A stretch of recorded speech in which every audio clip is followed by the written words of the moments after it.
I was talking to Sean earlier today, and he was telling me that you are the genius mastermind, as he puts it, behind the whole diver astronaut dichotomy imagery that y'all are trying to portray. So tell me, let me kind of dive a little bit into that. Right on. Well, if you're asking what does it mean, what is their correlation? Really, the diver represents you finding the truth within yourself and digging deep within yourself. Dive down deep, find the truth within yourself before you start asking questions outside of yourself, and start questioning authority. You know all that other stuff. When people feed you bullshit, you can't just swallow it. You're like, well, wait a minute, you got to think on that for a second. But if you're not a thinker, you haven't really, dove deep in there. So then the astronaut represents finding the truth without of other people or whatever it is that you seek the truth in outside of yourself. That's what they represent. Finding the truth is basically what I'm talking about. Speaking the truth and not being biased about anything, but just being like, I'm an artist, not just a musician. I'm an artist, so I'm an observer by heart and by nature. So I've always been looking at how everything works and trying to find the truth. Just like, are people telling me bullshit? Are they giving me bullshit? Am I going to eat that and just be like, okay, quiet the rest of my life, or am I going to answer shit for myself? Do the research, do the social studies, so to speak. People work in a society, and some people don't work or follow the system. Some people they walk to the beat of their own drum. Mm-hmm. But in any factor, you yourself or your own society within yourself, if you can grasp that. I don't want to be too too far into it, but that's more or less where we're coming from. Yeah. Have you seen the show The Cosmos with Neil deGrasse Tyson? I have not. You should watch it. I think you'd like it a lot. Have you heard the phrase nullius in verba? Never. It's a Latin term that was basically the motto of this like scientific group, and it's basically what you're talking about. It means find your own truth. Like Right don't on. take anybody's word for it. So they Wow. use that term to fuel a lot of like scientific investigation that was like just baffling to people at the time. They're like, oh my gosh, how could you look into these things that we thought were true for forever? And they're like disproving all these beliefs of people, and they're just like completely pushing the fold. And it was like way back in the day, like fucking. Wow. You're gonna have to text me what that Latin phrase is. That's pretty interesting. Yeah, I never heard of that. Yeah, I think you'd be right up your alley. Right on. And that's just like I've been doing music on and off for shit now 22 years, give or take. Dang, that's a long time. It's been a while, man. I started my first band, Fuse. The first show we had was in the backyard in '98. Dang. So yeah, it's been a wild ride, tell you that. So from your perspective, how have things developed and changed over the past couple decades when it comes to, the music community? What's funny is that I got out of music right when it started to change from new metal to this wah bullshit Thursday sound and stuff. And I was so glad. Because then it started to get like, yeah, two singers now. What the fuck do you need two singers for? What is that? I'm not shitting on anybody, but I'm like, bro, if you can't do it, don't do it. You know what I mean? It's just my opinion, but that's why I'm glad I jumped off, because I was like, well, wait a minute, should I get another singer in here? Like, do I need somebody to scream for me now? I mean, I'm not trying to be an asshole, but like I said, I'm an observer, and I jumped off of new metal because that's when I came up, 98 to like 2003. And as soon as I started to step away from music, I started to realize that it changed. And in my opinion, it didn't change for the better. It just got simplified and manufactured, almost like spit out, like we're going to try this, we're going to try that, but something's going to stick, something's where they're just fishing, in other words. And then for me to tell you 2 decades, it's come full circle because that new metal sound's coming back. And I'm going to ride that fucking wave because it's going right back to my shore. There you go. The Kerosene Shore. Yes. And the name comes from I guess what I was been predicting for years is that something bad is going to happen, and it doesn't matter where you are. We're all surrounded by dangerous waters, and all it takes is like somebody to make a bad decision, just light the world on fire. Like releasing the fucking coronavirus. Mm. You said it, I didn't. Right on, man. Fuck yeah. But that's exactly what I'm talking about. Everything that we talk about, I mean, in this first EP is just really like a general, how do you say, observation and things that are pretty typical, and things that are just like common sense. Like Get Back to Right is about, you know, because it's not me, I'll keep watching my TV screen. It's a constant reminder that it's you versus me. That means that it doesn't matter what's going on the fucking social media. As long as it's not me, I'm going to watch. Yo, that dude got his ass beat. I'm going to keep watching. It's not me. But that's the sad part, is that everybody will hide behind their screens and their keyboard gangsters and their cyber warriors or whatever you want to call them. And they sit behind their screens in privacy and they launch these wars. They get in there and spread negativity. And it's like, you wouldn't say half the shit you said online to my face. Yeah. But you'll go out there and type your little ass off because nobody knows what you look like. Nobody really gives a shit to go click on your whatever it is that you said. And it's just kind of, it's just a really, how do you say, pussy way about going about things. So everybody wants to drop their feelings and nobody gives a fuck. You could sit there and paint the Mona Lisa and get 16 likes. Or you can go out there and bitch about Walmart. And you're gonna, you know, start something. Everybody can relate to that. Nobody gives a shit how good you are. Everybody gives a fuck about how bad they heard you did, you know, or what you know. It's like being in high school. The only reason the kids are popular is because they're fucking up, or they're into shit that you know you're not supposed to be doing. Bowling's for Soup was right, man. That's all I can say. Yeah, high school never ends. It is what it is, man. Like, you know, what's funny is that I was very observant in middle school because that's when I really realized, yo, this thing's starting to click off into like, there's groups of people, it's funny, the stereotypes of people, but I started realizing this at an early age. I was like, yo, who are these kids that are all dressed in black and they got long hair and like, they're congregating together. What's up with that? You know, I was like in 6th grade. I didn't understand. You should have seen the way I fucking dressed. It wasn't cool. I was not a cool kid. But it's funny because I guess it's just like, that's when you start realizing who you are and where you belong. And I never really felt a part of anybody's group. It wasn't a preppy guy. I wasn't a guy that was a gang member or gangster or something like that. And even if I was, I didn't dress the part. I just wore whatever the fuck I wanted to. And it's kind of the same way to these days. I still have some of the shit that I wore in high school. It still fucking fits. It's crazy. That was a long time ago, by the way. But yeah, it's just the view of the world hasn't changed in my eyes in 20 fucking years. Because back in 98, I wrote a song called Bring the System Down. And in Glimpse in Your Mirror, when it says, well, just a glimpse in your mirror, well, just a glimpse. That's a song from 98 that I pulled back to this day because my view has not changed. Dang. Just that one little piece, though, because Bring the System Down has that one part, and it's very rappy. And that's why I was telling my producer, hey, man, because he's responsible for narrative by Fire from the Gods. And I was just reaching, and I said, hey, I know AJ's coming in here next month to record. What do you think he would think about jumping on a track for us? And, well, he spit that to him. AJ loved the song, and I left a little space for a rap part. Either he was going to do it or I was going to do it. And he fucking blew my shit out the water. Like, so I was like, fuck, that's badass. I'm just glad that he did that. He also directed our video. That's awesome. Yeah, he did that here in my house. Like, fucking threw everything out of my living room, and we fit it everywhere else and fit like 30 kids in here, and we went ape shit. So that was recently?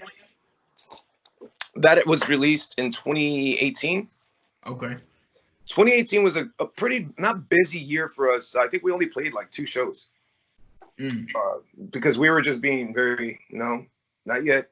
We wanted to get our videos out there. We wanted to get You know, like it's still simmering, it's still cooking. You let it cook for a little. It's like a brisket. You don't you're not ready yet. Yeah. Everybody was asking us to play all these shows, and it's not because we were being dicks. It's just like we're not ready yet. Like we really weren't. We wanted to come out with our EP, merch, you know, the whole nine. We didn't want to come out there like, well, we don't have any CDs, or we don't have anything to sell because we're just trying to play a show real quick. No, the way we went about it, I think it was smart, and that was my the original guitarist doing. But he left the band, and I'm not gonna get into any details. There's no sour feelings.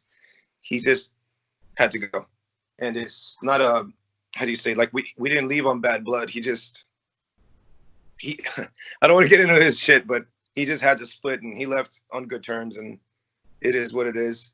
And he's been so gracious to teach Sean a lot of the music, you know. And Sean is a badass guitarist to begin with, but when my guitarist and the original bassist got into it at my house, I was like, one of y'all has to go, and I don't care which one it is, but I'm tired of this shit, because they were always at each other's throats. They're always fighting and shit. And when it got physical in my house, I was like, you ain't gonna be doing that shit in my house. So I woke up to a band vote, and the bassist was out. So the first person I thought of was Sean, because Bear the Burden, which I originally saw him in, had broken up. And I said, Sean, you're our new bassist. You don't have a fucking vote. That's it. And he's like, well, and I know he was a guitarist, but he's like, well, I originally played bass. That's what I started off on. I'm like, well, good. You have a fucking job. There you go. Practice. Done and done. Mm-hmm. Pretty much. Man, everything you've been saying so far, I think you and my boss would really get along. Just earlier, before I was talking to you, he was telling me that the music industry has lost its fucking balls, and that people need to just like be more direct and just like do what the fuck they're trying to do and get shit done. That's the way it goes, baby. That's the way it goes. You've only got the youth of the nation's all YOLO. Well, yeah, motherfucker, don't waste time. You've only got so much time, because I even realize that I watch myself every day. Every day I look myself in the face and I tell myself, what did we get done? What are we going to do? How are we going to do it? Every fucking day. In fact, I go back to the mirror maybe twice a day. And I tell myself that don't lose your train. Don't let anybody get in your way. And I'll tell people that too. It's like you're a train. You either get on for the ride or get the fuck off my tracks. I will run you right the fuck over. I don't give a fuck. That's my ambition though, and it sucks, but that's I'm not saying I'm on top of the world or anything, but I can honestly say that I did follow my dreams. I'm not saying they pay it off and I'm rich or anything like that, but it's not, the level of success does not, how do you say, money does not define success. Success is the maintenance of being happy. Maintaining happiness is success, is what I feel. Money, I don't give a fuck about money. You ain't gonna take that to the grave. What you will take to the grave with you is your happiness. It's like you died happy. At least you're not on the deathbed being like, God damn it, I shoulda, woulda, coulda have done this. Because shoulda, woulda, coulda have is a recipe of regret. And I don't feel like I have any fucking regrets. Sure, I've had some like, damn, I fucked that up. I really did, but well, it was fun fucking up. And I can say that. Say, I fucked up. I was young, you know. I broke her heart. Fuck her. It is what it is. She learned. She probably got a husband because of me. Cool. She learned from this asshole what not to put up with. And I learned from certain women what not to put up with either. And that's why now I'm married. So haha, ex-bitches. Congratulations. Thank you. Did it. Yeah, dude, it took 10 years. I told her from the beginning. And she was like, well, why so long? I said, look, it's like I'm a lender or a creditor. You're signing up for a 30-year note, right? But you can't pay for 10. Then why sign up for 30 if you can't pay for 10? I know it's a shitty analogy, but I was dead serious because I married her on our 10th, pretty much almost our 10th year anniversary. Damn. It's been together a long time. But that's how I know. I can set out the sails and like, we're good. We're good. And this COVID-19 and us being hunkered down here, man, I've had baby turtles here. I've been watching them. I've got my art stuff. Got my little baby gym in the garage, and we got everything we need, man. I mean, going to bars and all that stuff, we miss it, but like I said, for the past year and a half, we were conditioning, saving to pay for the wedding. And I guess that was also conditioning us for like, they tell you older couples, older marriages, you know, people, they'll tell you like the first year of marriage is the hardest. But can you imagine that with a pandemic? It's like, you really love your wife? 6 weeks together and you haven't left the fucking house? You would think you'd fucking kill each other, right? Nah. A little love spat here or there. You gotta have some friction. And, you know, the makeup sex is badass. There you go. You know, if you're not fucking, then something's wrong. So speaking of success and what's gonna make you happy, what are your goals for Kerosene Shores? Where you get? Well, shit. It's funny that you asked that, because this year we were gonna start reaching out there and start trying to tour there, small stuff first, but we had already had this stuff lined up. And yeah, COVID-19 has screwed that for us. So my plans are, if everything goes the way, I mean, if the country opens up at least by June, then, well, man, that pushes our EP out 6 months. We probably won't have our EP ready till next year. I was planning on releasing that this year, but I kind of still am working on the side. And this is not something that's good. How do you say? May or may not work, because I don't know how involved he's going to be, but he's still writing on the side. Our original guitarist, Johnny Ginther, he writes his own stuff by himself and he'll shoot it over to me. So my plans are, going back to the original question, is to release this next EP with the astronaut on the front of it, because it's going to be like, what do you call them, concept albums? And everything that we're writing about on this one is going to be it's going to sound a little political, but I am not a political major. I just realized that, you know, like the obvious, the questions, why are they doing this? Why are they doing this? Why are they doing this? It doesn't mean that I'm a Democrat or a fucking Republican. I'm like, yo, bro, I don't care about the left and the right wing. All I know is that one-winged bird won't fly. So yeah, let's get it together, people. It's back to the diver versus the astronaut. The astronaut album is looking outside, seeing what's going on around you. Yep. And we've got about 7 or 8 songs we're working on right now. 4 that we're possibly going to roll with, but we've been just kicking the can around, basically. And we actually went back to our studio on Wednesday. Man, we haven't practiced in 6 fucking weeks, dude. I was like, I don't give a fuck. You guys haven't been sick. I haven't been sick, and I haven't been anywhere. Let's jam. Fuck that. I'm tired of this shit. Tired of the fact that, not because I'm bored or any of that, but I'm just like, how much worse is this going to get? How many more of our rights are they going to fucking take from us? The questions. And, you know, nobody's going to ever answer that correctly, because, don't ask, don't tell. Don't say some shit to get you silenced by the Clintons. You know? You can't be a politician and be honest these days. You got to just play ball like the rest of us. Only thing is, you wear a suit and you swim with the sharks. The rest of us don't know where your dorsal fin's going. Damn. So, who would be some bands that you would ideally want to tour with? Oh, man, in this day and age right now? Or back in the day? Either way, man. Shit. Back in the day, I would have loved to tour with the Deftones, or Seven Dust, or Incubus, or Snot. It's a bunch of them. I mean, our music was nowhere near like Stone Temple Pilots, but I come from like it's gonna sound fucking crazy, Dad. My first inspiration was funny and embarrassing to the metal part of me. What got me started in music was wanting to play bass, and I only got into that because of that band Bush. And I fucking chased it so hard, and I bought all my rig and all that shit. And the first guitarist of my band, Fuse, heard me play and he heard me sing, because I was doing both. And he's like, dude, put that bass down. He's like, man, you sing better than you play. Put the fucking bass down. I was like, cool. Damn. I'm gonna cry, man. I was like, no, I just spent $600 on that rig. Didn't matter. I had to watch somebody else play it way better than me. I was like, watching somebody molest my girlfriend better than I can fuck around with her, you know? Shit. And I was like, yeah, look at that. That guy's right. He's right. I suck. I fucking suck. But that At guy least was, you were good at vocals, though. he was, the guy was talented but broke. So it kind of worked itself out. Here you go. Here's your fucking rig. I paid for it. You're welcome. But that's how I got my start. So I come from like 80s synth and grunge and some sort of not even heavy metal, man. I wasn't introduced to heavy shit till 98. That's when I started listening to Pantera. I was a little late to the game, but I love them.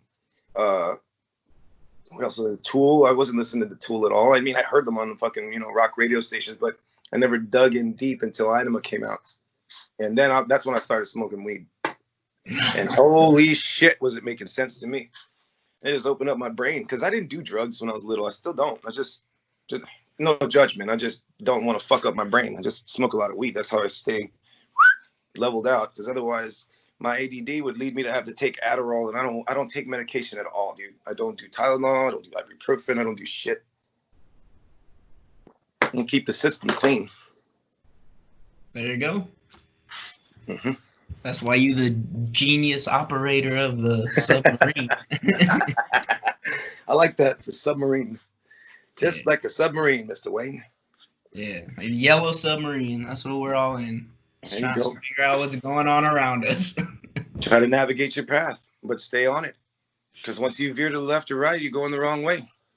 So, who were y'all set up to tour with for y'all's little Texas tour that y'all were gonna do? We were gonna do it by ourselves, but we had a show in Corpus with the Periwinkle Massacre and Shattered Sun, and then in San Antonio, just a couple of local bands that maybe didn't really care. They were gonna open up the bar on a day that they were closed for us, so they were just scrambling to find bands. And I was like, I don't really care. It's just a way to come home, have some barbecue, and come home. It's just a show. I don't really care if it's packed or not.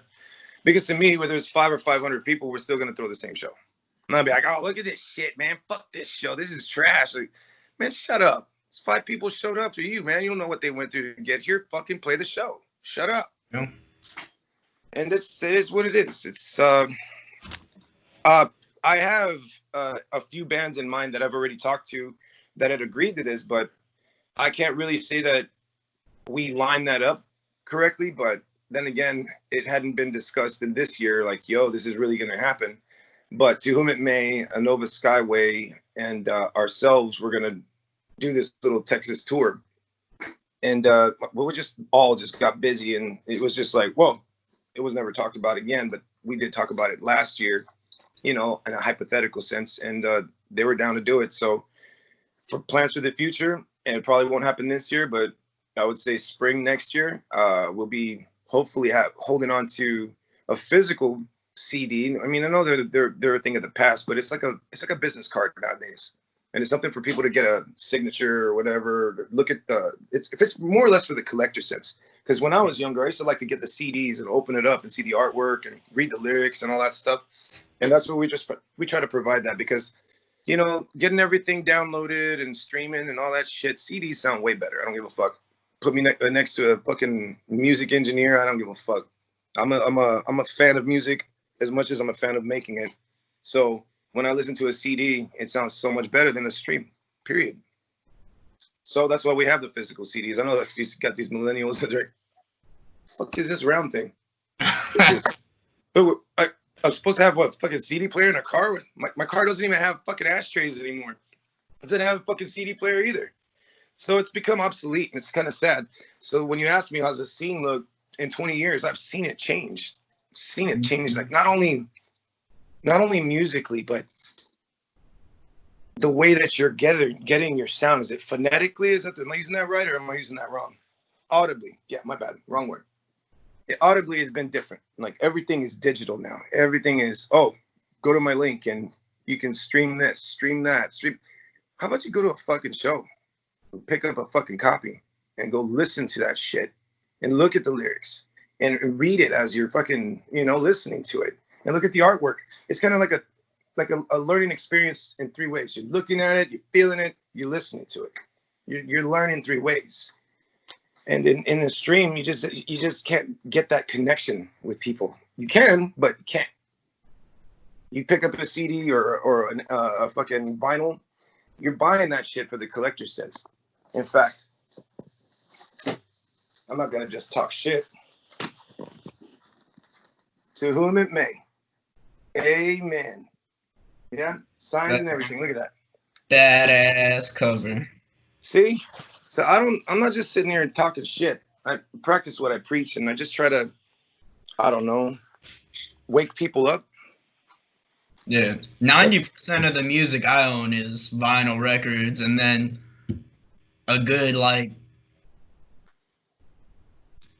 the rest is CDs, and I own 2 songs digitally.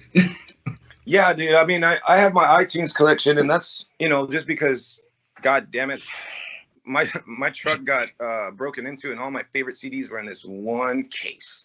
And they stole that, and I was like, I'm not buying that shit again. I spent way too much money on it. I'm not buying that shit again. But I am somebody that goes to shows, local shows, Nova Skyway, anywhere, Dead Set Red. I'll buy up all their shit. I'll buy up whatever I can. Like, my girl gets a shirt, I get a shirt. I'm like an Oprah Winfrey. You want a shirt? You get a shirt. You get a fucking CD. You get this. You get that. I don't give a fuck, man. It's about support. You gotta support. That's awesome. Yeah, Dead Set Red is fucking phenomenal. Their EP, dude. Oh. Yeah. Like, Adrian Chubbs' drums and just like the fucking production quality of it is just like fucking badass. Mind blowing. It's really badass, man. And for I love that guy Adrian, man.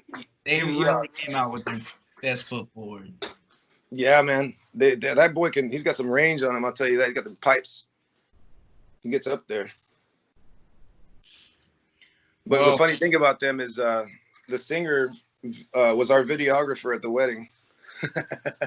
Yeah, that's what Sean was telling me. I want to see that video. Oh, man, I'll turned out amazing. I'll shoot you a link. It's on YouTube just because I shared it, and I wanted to.